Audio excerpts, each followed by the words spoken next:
नमः शिवाय। मित्रों, मैं आचार्य तेजपाल अपने परम मोक्ष का साधन यूट्यूब चैनल में आप सभी मित्रों का हार्दिक स्वागत करता हूँ। मित्रों, कुलदेवी कौन हैं, कैसे पहचाने और उन्हें कैसे प्रसन्न करें, उनके आशीर्वाद से हमें क्या प्राप्त होता है और कुलदेवी को अपने घर में कैसे बुलाएं, हमें क्या करना है, इन्हीं बिंदुओं पर हम इस वीडियो में चर्चा करूंगा। इससे पहले कहना चाहूँगा कि यदि आप हमारे चैनल पर पहली बार वीडियो देख रहे हैं तो चैनल को सब्सक्राइब करके बेल बटन दबा करके उसे ऑल पर सेट कर लें, ताकि आने वाली हर वीडियो की नोटिफिकेशन सबसे पहले आपको प्राप्त हो जाए। अब आते हैं चर्चा पर। मित्रों, कुलदेवी हमारे घर की देवी माँ है। जैसे हमारे घर की सबसे बड़ी बूढ़ी माँ होती हैं, जिन्हें दादी माँ भी बोला जाता है, परदादी माँ बोला जाता है, तो उसी हिसाब से कुलदेवी हमारी घर की माँ होती है। और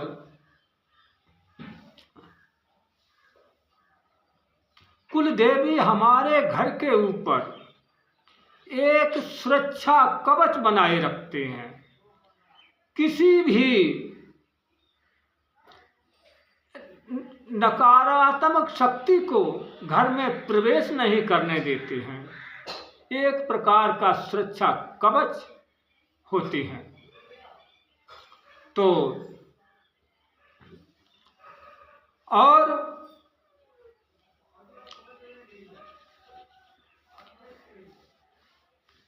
बहुत से लोग नहीं जानते हैं कि हमारे घर की कुलदेवी कौन है, तथा तमाम संकट व परेशानी उठाते रहते हैं। मित्रों, जब कुलदेवी खुश होती है तो हमारे सारे कार्य सुचारू रूप से चलने लगते हैं, हमारी कुल परंपरा में वृद्धि होने लगती है, संतान सुख प्राप्त होता है, सारे कार्य बड़े आसानी से पूर्ण हो जाते हैं।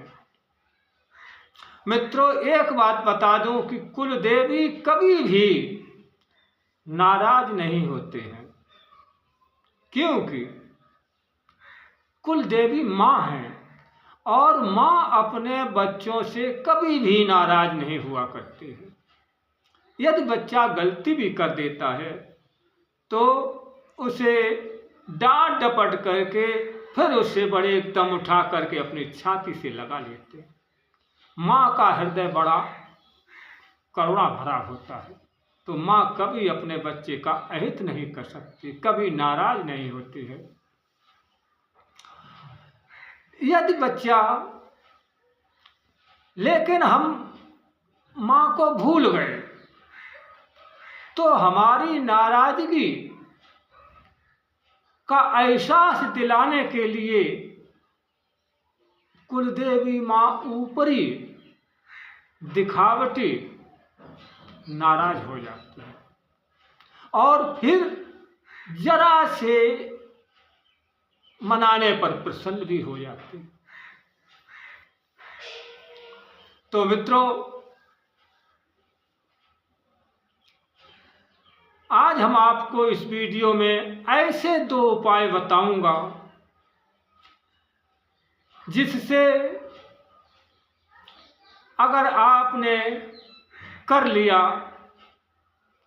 तो कुलदेवी की कृपा आपके ऊपर बरसेगी और कुलदेवी कहीं भी हो आपके घर में आएंगे और आपको दर्शन भी देंगे। ये मेरा दावा है। यदि आपने हमारे बताए हुए अनुसार इस प्रयोग को कर लिया तो और आपके घर में स्थापित भी हो जाएंगे मित्रों, कुलदेवी का स्थान कहाँ पर है मैं आपको बता दूं। जिस दरवाजे से आप घर में प्रवेश करते हो वही मुख्य दरवाजा होता है, और बाहर से जब प्रवेश करते समय बाहीं तरफ, यानी बाहीं तरफ डेढ़ी भुजा की तरफ चौखट के ऊपर कुलदेवी माँ का स्थान होता है। और जब आप घर के अंदर से जब बाहर निकलते हैं तो सीधी भुजा की तरफ चौखट के ऊपर माँ का स्थान होता है। और यानी कुलदेवी कभी बाहर की तरफ नहीं रहती हैं। जो दरवाजा आपका है तो आपके अंदर साइड में ही ऊपर रहते हैं चौखट के। अब आपको करना क्या है मित्रों, हमारी कुलदेवी, जिन्हें अपनी कुलदेवी का नाम नहीं मालूम है तो वो तो भी अच्छा है, और मालूम है तब भी अच्छा है। वैसे हमारी कुलदेवी जो है माँ दुर्गा जी हैं, और आपकी कुलदेवी कुलदेवता का नाम नहीं मालूम तो आप शुक्रवार को शाम एक दीपक सरसों के तेल का जला लें। इससे पहले मुख्य दरवाजे के अंदर दाहिनी तरफ चौखट के ऊपर तिलक लगा दें हल्दी का। फिर उस जले हुए दीपक को 2 लौंग थोड़ा सिंदूर डालकर दरवाजे के बाहर चौखट पर, यानी बाहर की तरफ दीपक जला रख दीजिए वहां पर। और जिन्हें अपनी कुलदेवी का नाम यह हो गया, जिनको अपनी कुलदेवी का नाम नहीं मालूम है, ये तो वो करें ये प्रयोग। और जिन्हें अपनी कुलदेवी का नाम मालूम है तो उनके लिए उपाय ये है, सुनिए। गुड़ और चीनी को आटे में मिलाकर के और उस पर पुआ या पूड़ी बनवा लीजिए,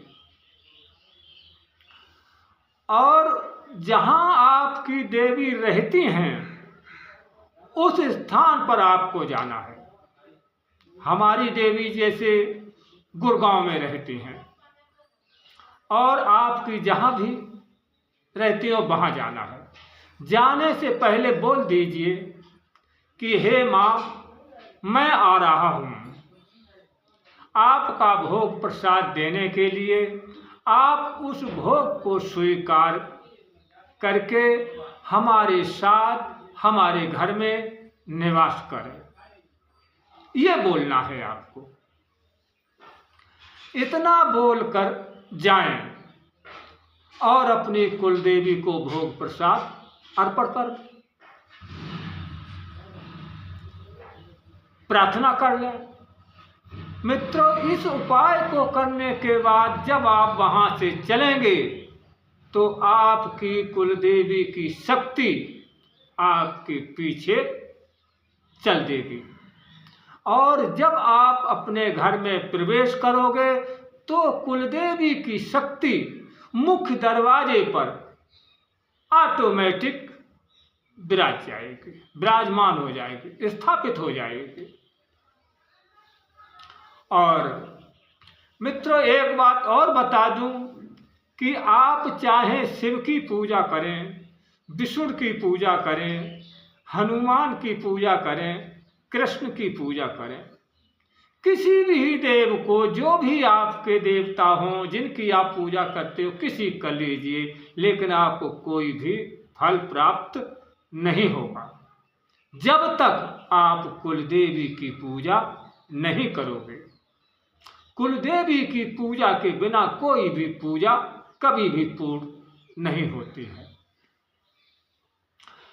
कितना भी आप नियम संयम से करना, कभी सफलता आपको नहीं मिलेगी। सफलता तभी मिल सकती है जबकि सर्वप्रथम आप अपने कुलदेवी का भोग प्रसाद पूजन जो भी हो पहले कुलदेवी का करें। आशा करता हूं कि ये दी गई जानकारी आपके जीवन के लिए बहुत ही उपयोगी साबित होगी और अच्छी भी लगी हो। तो यदि ऐसा है तो हमारा वीडियो लाइक कीजिए और अपने मित्रों में शेयर भी करें,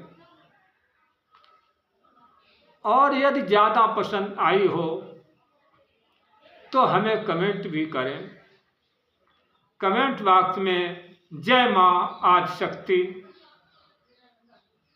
अवश्य लिखें।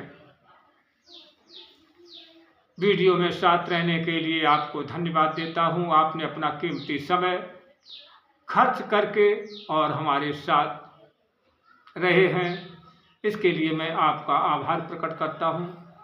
अब मिलेंगे अगले वीडियो में नई जानकारी के साथ। तब तक के लिए जय मां आदिशक्ति। ओम नमः शिवाय।